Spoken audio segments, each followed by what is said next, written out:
Lumabas na nga ang new hero sa Mobile Legends na si Shushin at after kong ang gamitin sa Classic ng 2 beses ay ginamit ko na agad siya sa rank game. Ang second skill niya pala guys ay literal na makakabuhat ng kalaban, itatapat nyo lang sa kalaban hanggang makabuo kayo ng butterfly mark. Ito yung tutorial na huwag nyong gagayahin kung ayaw nyong matrash talk kayo ng kakampi. Grabe naman pala itong si Shushin, alam niya kung paano ako gamitin. Ang passive nga pala ni Shushin ay mana regeneration. Halos walang cooldown and second skill niya pero kailangan nyo lang bitawan ito para bumalik ang mga nawalang mana. Ang first skill niya pala ay nakakadagdag ng movement speed at slow sa kalaban. Sabi sa mga napanood kong tutorial ang combo kay Shushin ay 3-1-2.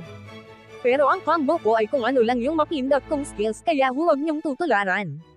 Mas maganda sigurong itapon ng kalaban sa minions or iba pang kalaban para sa additional damage. Kaya din palang makadash in ng ultimate niya palapit sa kalaban.